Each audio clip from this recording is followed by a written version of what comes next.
Well, it's bright and early in the morning.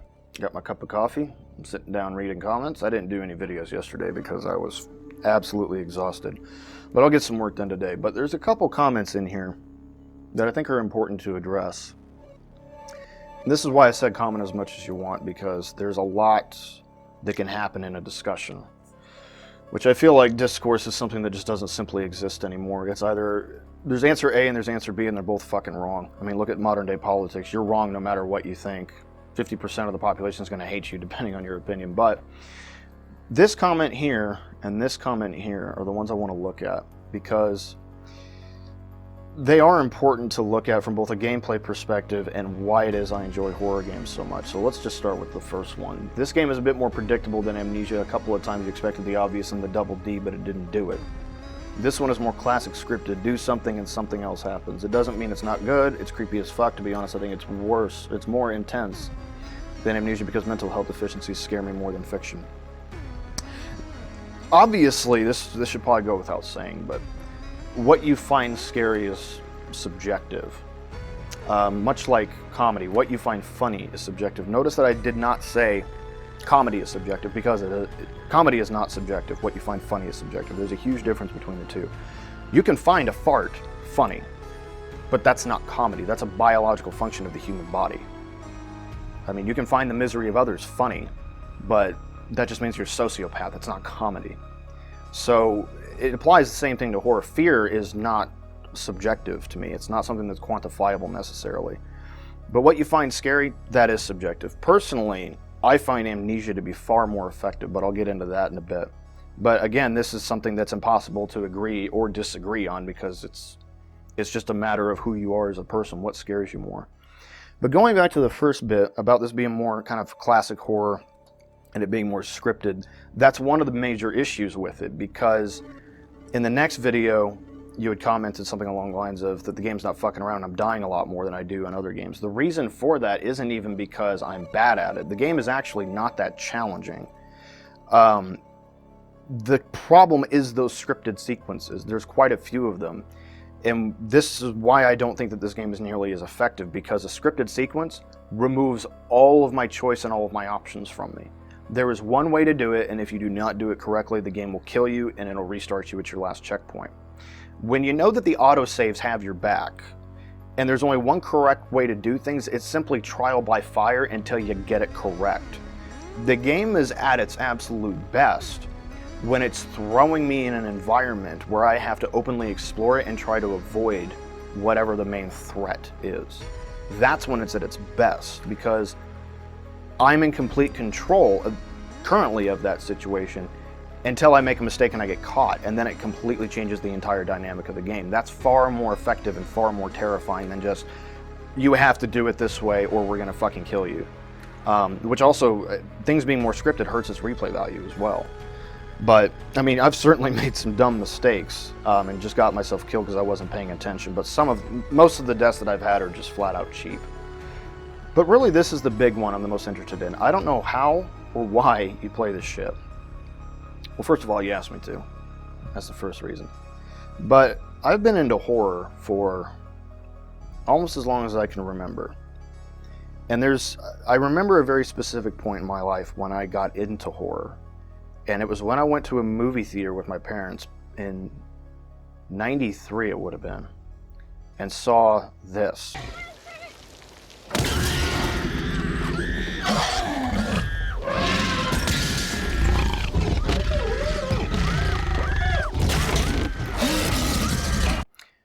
Jurassic Park is the film that got me into horror from a very young age, because I was very young when I saw Jurassic Park.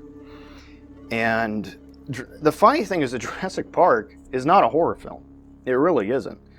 But there's one scene in particular that scared the ever-living shit out of me, and it's this one right here.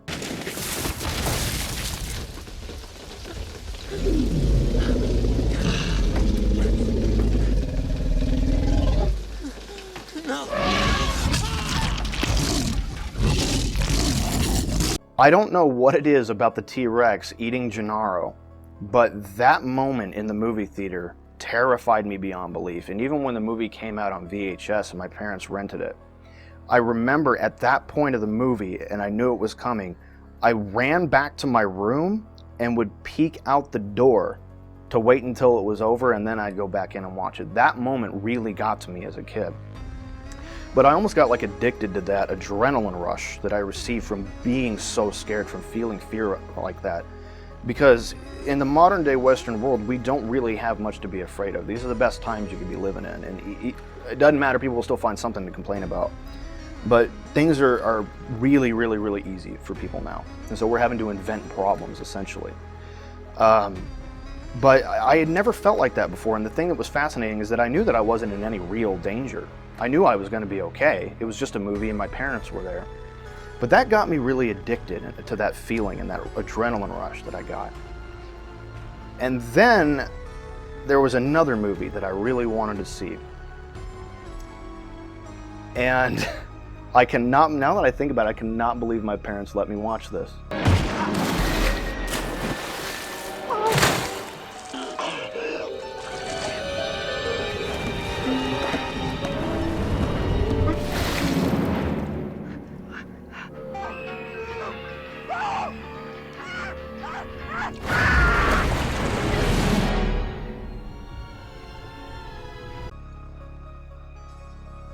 No, really, my parents let me watch this when I was a kid.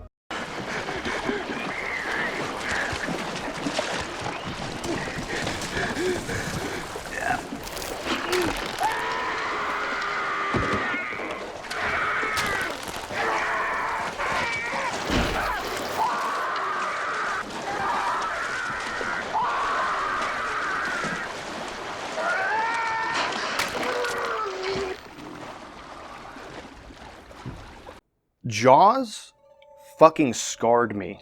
It did serious damage to me from a young age. But again, I got that adrenaline rush from being so terrified, in particular from what appears to be a monster. But things completely changed in 1996 when Resident Evil came out. Because then it was suddenly an interactive experience, and I felt fear in a way I hadn't felt before. A film is completely non-interactive, you know? You just sit there and passively watch it. But a game, you're in control of the situation.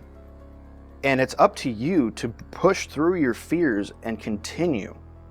And that's what makes horror games so compelling to me. I play horror and just games in general because I want to feel something. I respect them as an art form. This is why I despise the overwhelming majority of AAA games, because they are bland corporate formulas designed to lull you into a trance and turn you into a lab rat. This is why I can't stand looter shooters. This is why I can't stand Call of Duty or Battlefield or basically anything that Ubisoft puts out. I mean, you look at a looter shooter, and I pose this question to every single one of my looter shooter friends is, if you remove the loot system, would you be going back to play it for 100 hours?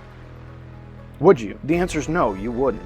I know that. No one would be playing The Division if it didn't have the promise of chasing after a number. It's like dangling keys in front of a cat. You remove that, and what are you left with? You're left with a boring, generic, samey, chest-high wall safari with the most bland mechanics that you can come up with. But it's got loot, so it tricks people into thinking that what they're doing is worth their time, but it's like the whole time you're lulled into a trance. You're just going through the motions.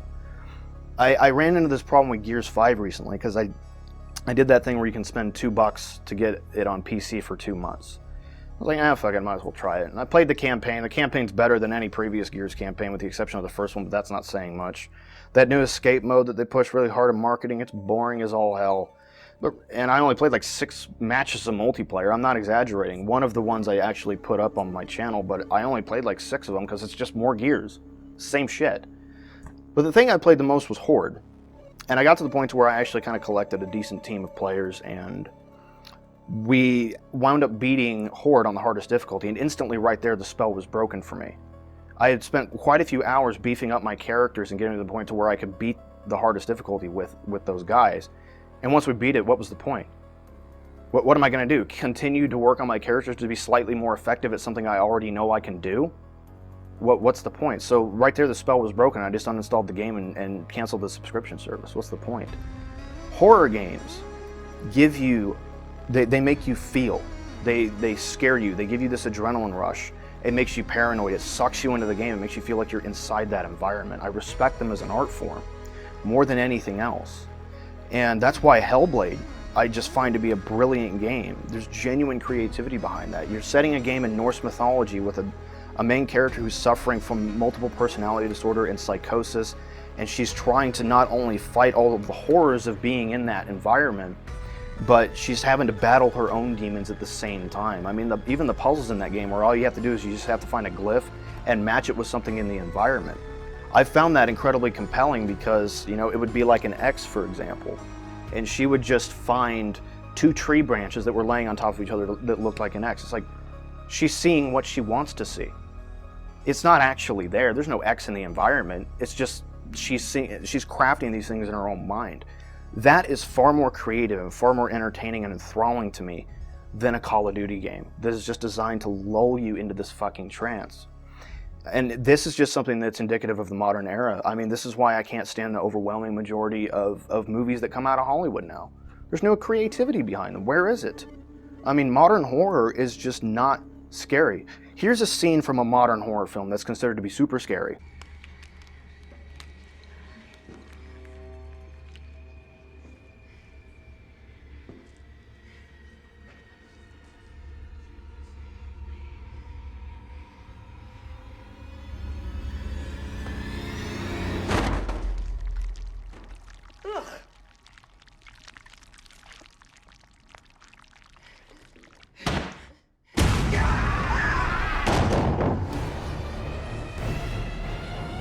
Beep, beep, Richie.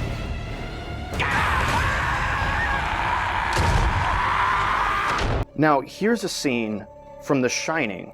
Has it ever occurred to you what would happen to my future if I were to fail to live up to my responsibilities?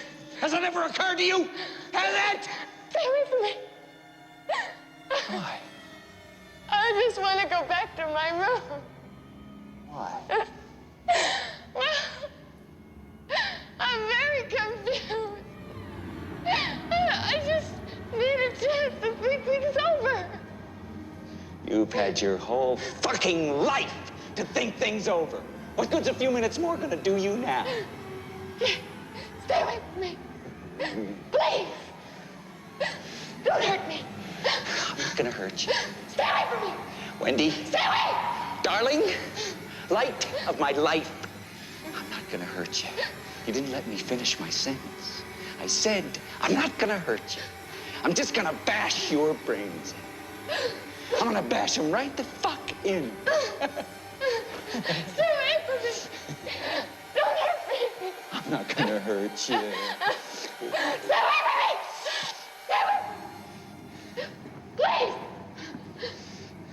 Stop swinging the bat. Stay away from me. Put the bat down, Wendy. Stop it. Wendy, give me the bat. Please. Stay away. Give me the bat. Stop it. Give me the bat. Stay away from me. Stop swinging the bat. Please stop. A rather long scene, I'm aware, but which one did you think was actually scarier and had more craft to it? The one with the predictable jump scare and the spooky clown? Or really seeing a character's descent into madness? That is far more terrifying to me. And going back to your point of what scares you, how mental health deficiencies scare you more than fiction, I understand that. And it could have worked better. I think that they could have done better with Outlast. But Amnesia is far more effective to me because of the fear of the unknown. I'm far more terrified of what I don't understand and what I don't know than something that's just thrown at me right out of the gate. Looking back at that first Amnesia video, I actually had to look it up. The one we did back in August when I first started it. We don't even catch a glimpse of one of the gatherers until about 44 minutes in. And once we do catch a glimpse of it, it's just walking away down a hallway. And nothing happens. Absolutely nothing happens. But I hear these sounds. I hear the groaning of the gatherer going, you hear that. And why that's so terrifying to me is because my imagination was doing all the work for me. It wasn't actually showing me anything. It was letting the sound in the atmosphere. Basically, it was letting me create the horror in my own mind. That is far more effective than just throwing a bunch of shit at me, which is why I don't find Outlast to be nearly as effective. The first video we did on that is only 11 minutes long. The first 3 minutes are probably the intro, and there's 2 big jump scares throwing everything at me right off the bat. And I'm not saying that I don't like Outlast. It's certainly leagues better than most of the shit that I play, that I've played recently. But I personally just find Amnesia to be scarier. I understand that there's different tastes. Like I said, fear is, what you find scary is certainly subjective, but I just don't find a lot of it scary. I mean, this is far more terrifying to me than most of the stuff I've seen in Outlast so far. I am no prophet, and here's no great matter. I have seen the moment of my greatness flicker, and I have seen the eternal footman hold my coat and snicker. And in short, I was afraid. And would it have been worth it after all? After the cups, the marmalade, the tea, among the porcelain, among some talk of you and me, would it have been worthwhile to have bitten off the matter with a smile, to have squeezed the universe into a ball, to roll it towards some overwhelming question, to say, I am Lazarus, come from the dead, come back to tell you all. I shall tell you all. If one settling a pillow by her head should say, that is not what I meant at all. That is not it at all. Excuse me. Excuse me.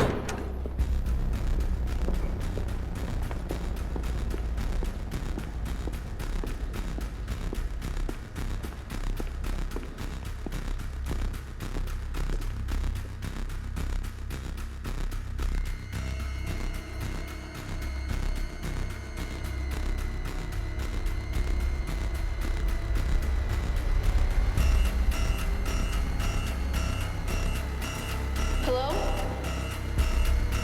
Hello?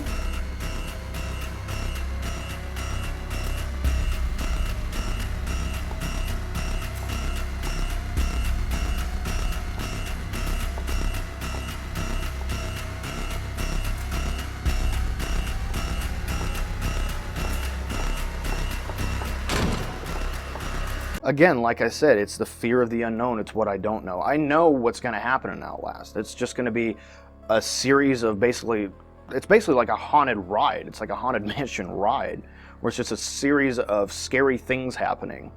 But it's not giving me that feeling of impending dread, like we're really building towards something. It's not letting my imagination do any of the work for me, because it's showing me everything. But those are just my thoughts. I just wanted to go ahead and touch on all this real quick because I think it's an interesting conversation to have, and why I respect indie games so much and why I respect horror games so much. They actually make me feel something. They have to put some serious effort in to pull any kind of emotion out of me, and I don't like playing games where I'm just lulled into a trance where I feel like I'm a lab rat. I'm not interested in those kinds of things. I know that a lot of people are, but formulas just don't work for me, because if you've seen the formula once, guess what? You're going to see it again and again and again. This is why Marvel movies are so insanely popular, because they're bland and predictable. They're safe. Everybody knows they can walk into it and they know exactly what they're going to get. I don't like that. I can't stand that. I don't like that I know what I'm going to get. I want to be surprised. I want things to actually interest me, hold my attention, do new things, experiment, be creative. There's no creativity behind a formula. None whatsoever. And I wouldn't say that Outlast is formulaic by any stretch of the imagination. There's a lot of originality that the game has. And I'm not knocking it. I think it's good. And, we haven't even finished it yet, but it'll be interesting to see how it turns out. Maybe it'll wind up surprising me. Like I said, don't dislike the game, but when it comes down to comparing it to Amnesia: The Dark Descent, I think The Dark Descent is a vastly superior horror game so far. But that's all I got for now. I got a lot of work to do to get all of this lovely Outlast done in the next 7 days, so I'll have some new stuff up here pretty soon.